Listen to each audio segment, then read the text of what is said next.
Hello and welcome to Danny Golden's podcast. Today I am so excited. We have Robin Lipton on. We did improv together and we just fell in love as friends and have remained in touch. And she is just someone that has really helped me and taught me a lot. And among many things, she is also a speech pathologist and she helps young children learn how to formulate words. Helps with the brain and the mouth connecting and that complicated process. And she'll do a much better job of explaining this than I could ever. Her ability to understand how the brain works and just her ways she's gracefully navigated life and the lessons she's bestowed upon me, I've been incredibly grateful for and would like to share them with you, the audience.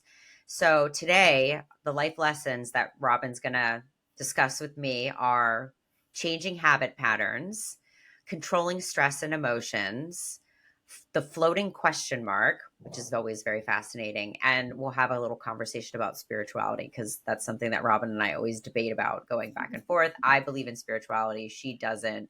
But at the same time, she has admitted to manifesting. So I'm going to give her a hard time about that. Okay, let's get into it. So, as I said, there are many things that Robin has taught me that I want to share with you all. So, let's start with the 99 time rule, the 99 times rule. It's changing habit patterns. So, Robin, please tell us about the 99 time rule. Well, thank you for that lovely introduction. I love you too. And just to kind of go through what you just said and then kind of explain how I came to understand how to change habit patterns I knew nothing about personal control. None. I was just really, I reminded myself even at the time of the story of the cipher in the snow. And I don't know if you've ever heard that story or seen the video of it. The cipher in the snow, briefly, synopsis, is a story about a child that was not seen in their school, even in their home. And then one day she got off the bus and she died. Oh. And everyone was like, who was she? Who was she? Who was she? The teachers, even the family, nobody really knew her. And I was that person. I was invisible. And I knew it though. I knew it, but I didn't know how to not be invisible. So anyway, I came to, through a kind of a spiritual thing, a point where I realized that I had to figure it out. And I didn't know how. A long story, long story, very, very short, was the first step that you have to come to, because I had people around me saying, you are to this, or you're not enough that, or you should be this and you should be that. And I had a real strong resistance to, don't tell me what I'm supposed to do. Right. But I also was miserable. So I knew they had some truth in what they were saying. Mm-hmm. And so I kind of had to figure out a way to determine what to change. Like, what do you change? Like, out of all of the things of our life, how do we decide? We can't change everything at once. And so I kind of came first to the idea that, a million people might be telling me I'm too whatever. Mm-hmm. I have to decide if they're right. I can't just assume they're right because 10 different people are saying it. So my step one of changing habit patterns is kind of listen to that blind window. Listen to what you're hearing from the world. What are people saying to you? What is your life telling you? What are your mistakes telling you? So the first step is to kind of go make that assessment. But the second step is to decide, A, is that true? Is it true? Am I really to X? If the answer to that is no, it's your decision. Nobody, even though 10 people said it, if you decide it's not true, then it's not true. Move on. There's another thing to look at. If you decide, well, yeah, that is true, then the next question is, do I want to change it? I don't have to change it if I don't want to. If I'm to X and I don't care that 10 people don't like it or 20 people don't like it, it's me and I want to stay that way, I don't have to change that either. But if I decide, yeah, I really probably ought to fix that, which, yeah, that happened a lot. Ditto. But that's where, so then I had to figure it out. And I think with you, I remember when I started, this rule was the 999 times rule. Yes. You said it's the 99 times rule. And then you were like, well, actually, Dani, it's the 999. And I remember I said to you, are you kidding me right now? Because that's what it felt like. Because whatever the first thing was, I don't even remember now. It's a very long time ago. But whatever that first thing was, I was like, oh, tomorrow, it's that habit is gone.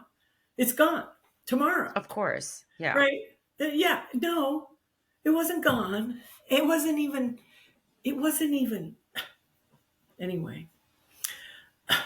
So that's when I realized. So then at some point later, I realized, oh my God, that habit is gone. So I had to kind of look back and go, how did I do that? And it was probably a couple of years at first because I was completely like a rusted gear. So that's where I came up with this progression. And I use it in speech therapy a lot when I work with parents, because kids have to change their habit patterns to talk better, but parents have to change their habit patterns to not screw their kids up. Which we can do a whole nother podcast about that. Yes, we definitely can. But so what I said is, once you've decided I have this and I'm going to change it, then there's a progression. First of all, you got to decide what you want to replace it with. You can't just say, I'm never going to do X again, because there will be a vacuum in that. And you have to put something else in. If it's, I'm too mean, then it's got to be, I've got to find a way to be kinder or more graceful or nice or whatever that is. Which probably was one of my things, probably. Anyway, but so the first step is 99 times or 999 times. And it doesn't matter if it's that or if it's 20, it's not a real number. It's a number of repetition, and it has to repeat. And the first step is 99 more times. You're not going to change it at all. Zip. Nothing will change. And what happens is people give up in that stage because they're like, oh, I'm not doing it. I'm not doing it. Because they're looking after a week and they're like, oh my God, I'm still as mean as ever. I'm not giving people the grace or whatever it is. But if you know that it's going to take this amount of time, this 99 times, and knowing the next step is, wait for it, you're still not going to change, but you're going to see it happening while it's happening. Yes, I remember you talking about that once you catch it, that's a big step. You're going to start seeing it at the end of the day, though. The second 99 times is kind of like, oh my God, I did that 3 times today, or I did it 5 times today. But you're starting to notice it as it's happening. 99 times of that, then guess what? You're still not going to change it. But now you're going to actually see it happening while you're like in the middle. Oh my God, I just said something mean, right? As an example. Yeah. And then that's the point where you can begin to make corrections. Oh, I'm so sorry. I really, I shouldn't have said it like that. What I really mean is blah, blah, blah, or just apologize and move on. But then you'll begin, because the other thing that's happening is your brain is going, oh, she's really going to do this. So your brain is always trying to help you, even though it seems like it's not. Your brain is always trying to help you. And it will begin to you will begin to see alternatives. And then that fourth stage where you're like, now you're seeing it when it's happening, you're catching yourself doing it. The next phase you don't really notice, and that's the phase where you look back and go, oh my God, that is gone.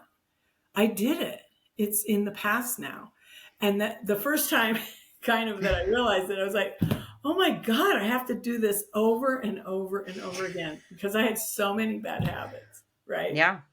But so that's kind of what I call the 99 times rule. It's a process of changing a habit that begins with a big old failure or what appears on to ourselves from the outside as a big failure is we're like, well, I decided I wanted to change that. And we don't see that even the times when we're not changing it, we're still thinking about it and we're planting those seeds and we're going, I'm still not doing it. So don't complain. Be like, oh yeah, I'm probably on like, Danny would be like, how many? I'm like, I don't know, Danny. I'm on already like 800. It's okay, Danny. It'll still work. It'll still work. So Yeah.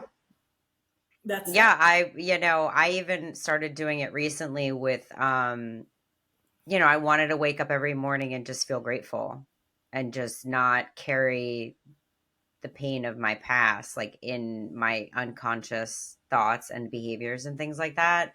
And so, the numerologist that I recently interviewed, Sue Coffin, was saying, I saw yeah, she was great. She said, I learn something new all the time. And someone had told her, when she first opens her eyes or she's awake in the morning, she says, something amazing is going to happen today. So I always say that now, like something amazing or incredible will happen today. And there are many days when I've woken up and I'm like, ugh. And then I say under my breath, like, yes, something amazing and incredible will happen today. And then when it does later in the day, after I've forgotten my crankiness, I'm like, oh, okay. And it's not huge. Sometimes it's big. Sometimes it's swimming with dolphins. Like that happened on Sunday. I was in a mood and like I didn't want to go ocean swimming and I went swimming and I was surrounded by a pod of 10 dolphins by myself and it was amazing. I mean, that's amazing and incredible. That that's pretty would be, yeah, amazing. that was pretty, but sometimes it's just something small. Most of the times it's something small. Kind of But pain. I mean, it's anything. yeah. So I don't know how many times I'm on that, but I've started noticing when it doesn't happen. But yeah, this is like, the parts of ourselves that when we decide that, hi, this is something about myself that I don't want subsisting, let's change this. So Mm-hmm. Yep. Yep. That's thank that you. one. That's And that I'm one. still Okay. doing it. I still do it. And Well, but it's yeah. but now, I've been doing it for 2 years. And it's almost subconscious. I don't have to think about it. I don't have to, it's more integrated. Yeah. Where initially it was very mechanical. Like literally, whatever was the first one, I kind of got past that and then I was like, now the next one. And I still struggle with things. And some things I struggle with and I'm like, you know what? I'm gonna change it. Same. I ain't changing that. Changing it. Even if I think I should, I'm still not. I know. Nah. Yeah. Yeah. That one's not going away. That's not it.